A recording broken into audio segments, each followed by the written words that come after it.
Good morning all. Today in this video we are going to discuss over our overview channel structure of LTE. As we have seen that 3PP release and especially standard for 2G and 3GB cellular system, that was designed mainly with the voice services in mind. Later it is we have expected that we have to go through about the packet core evolutions, and that is we have made it 3GP plus EPC into EPS, evolved packet system, that was evolved from 3GPP 6G release. In 3GPP node B UTRAN does not have direct interface between another node B, that whereas LTE, where the part of in LTE end-to-end architecture where we have EUTRAN node B can share interface information to another node B, and that is the main evolution of LTE release 7.8, which is having E node.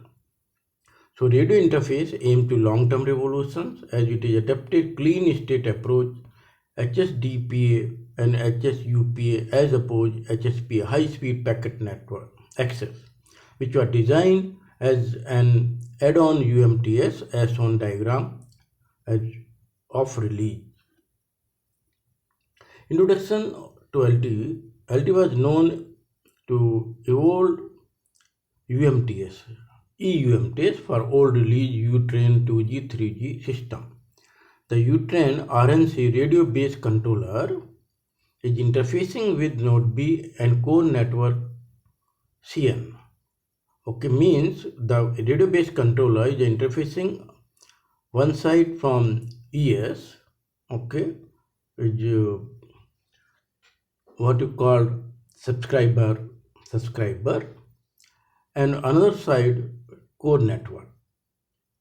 So in 3GPP it was only radio-based station, but now in LTE it become EUTRAN, where the node B as name as E node B.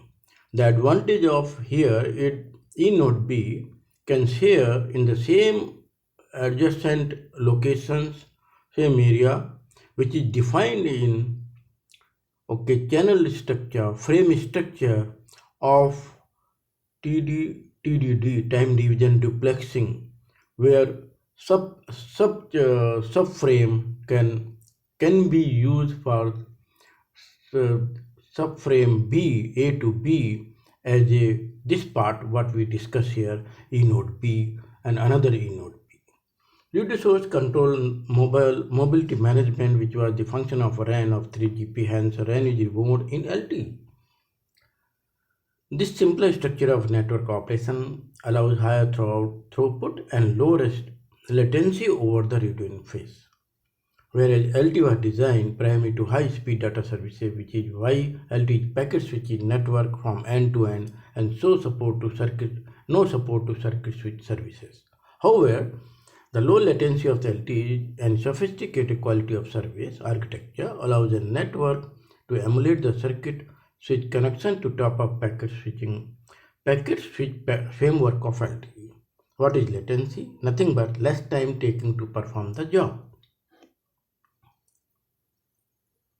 You can see here overview of LTE, how it is being developed, evolved from 2G, 3G, release 6, release 7, release 8, release 8. You can see that initially SGCN, which was interfacing between CG gateway and RNC, now that RNC direct connected to GG gateway SN, direct tunnel operation in release 7, HSPA release 7.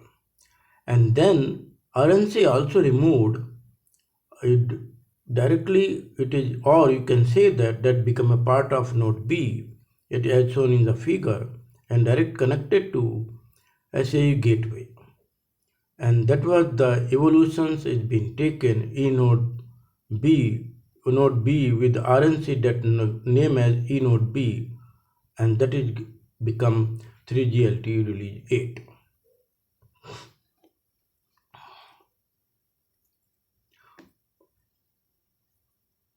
So network architecture, unlike 3G, LTE was designed to support packet switch traffic with the support of various QoS class of services. Previous generation of networks such as UMTS, HSPA, ISRIT, EVDO also support packet switch traffic, but this was achieved by subsequent add-on to the initial version of the standard. For example, HSPA, which was packet switch over the air protocol, that was packet switch over the air, was built on top of the release 90 UMTS network, and as a result carried some of the unnecessary burden of the circuit switch network. LTE is different in the sense that it is clean slate design and support packet switching for high data rate services from the start. LTE radio access network UTRAN was designed to have minimum number of services, minimum number of elements, while still being able to provide efficient packet switching transport to traffic belonging to all QoS services classes such as conventional streaming, real-time, from real-time and background classes also. Data rate and latency. The design target to download or uplink peak data rates of LTE over 100 Mbps and 50 bit per second. For download it was more 100 megabit per second, and the uplink it was 50 megabit per second respectively. Then operating the 20 megahertz frequency division duplex channel size. The user plane latency is designed in terms of the time it takes to transmit a small IP packet from UE and as a row of radio access network, vice versa measure IP layers. The target of one-way latency in the user plane 5 milliseconds as an uploaded network if only a single user interface present in the cell.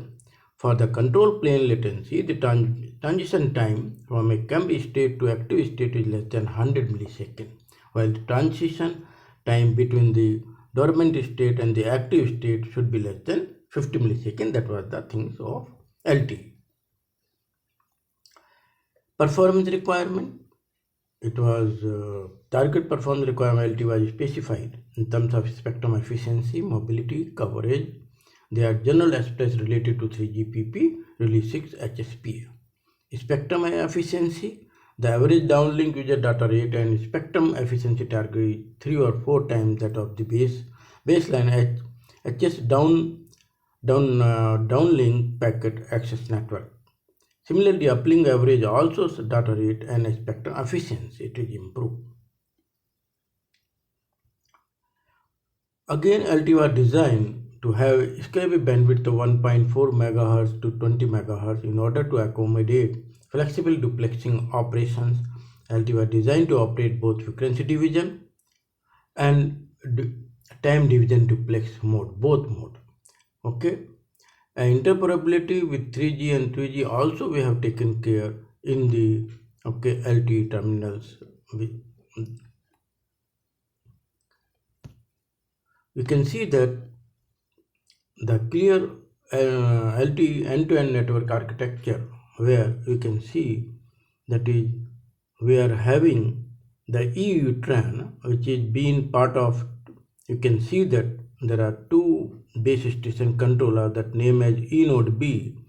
They can interface same area into another base controller eNode B, that is interfacing EUTRAN interfacing with the user interface via LTE interface, whereas EUTRAN means which is the altogether with the base station controller can be shared, can be interfaced with the SI interface to MME servicing gateway and also through service gateway to PDN gateway, and PDN gateway can be interfaced with SCH with packet data network, GS with PCRF, and service gateway also can be interfaced with SGSN via S4 and via S12 with UTRAN, and MME also same way can be interface SGCN via interface S3 and S68 to HSSA.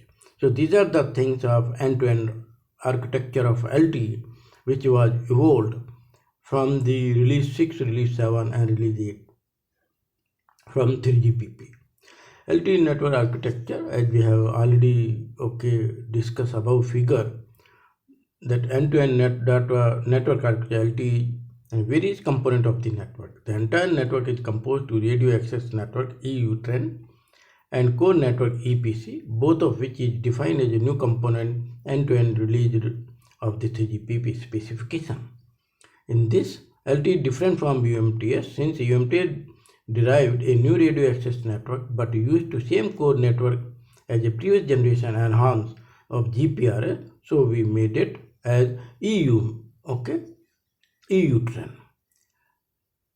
eNode B, also called the base station, terminates the airface protocol and is the first point of the connect the UE to the gateway of the core network.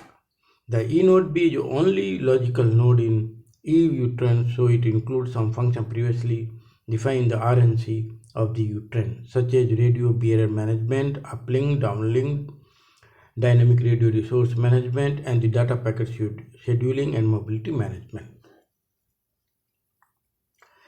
Mobility management entity ME is the similar in function of the control plane of the legacy service GPRS support. It manages the mobility aspect of 3GPP success and gateway selection and tracking area list management. Packet data network gateway, also SI interface, X2 interface between both the eNode B, that the interface between can be used between two eNode B base station controller. The LTE radio interface protocol is take. You can see physical layer can to MAC, RLC, PDCP, RRC. So these are the things of protocol used in LTE radio interface control. RIP radio interface protocol. This is being LTE radio interface protocol is composed in following layers. One is RRC radio resource controller. Another it will be having MAC layers and physical layers that can be seen in the following diagram. Radio link control, that is having main function of the RLC sublayer of segmentation and quantities of the data units, error correction through the automatic repeat request ARQ protocol, and its subsequent delivery of the packet of the higher layers. It operates in three modes. One is transparent mode TM, acknowledgement mode UM, and the unacknowledgement mode UM, and the acknowledge mode AM. Packet data coverage protocol PDCP, medium access protocol control MAC sublayers, and physical layer that has been shown in the diagram above. All, thank you very much.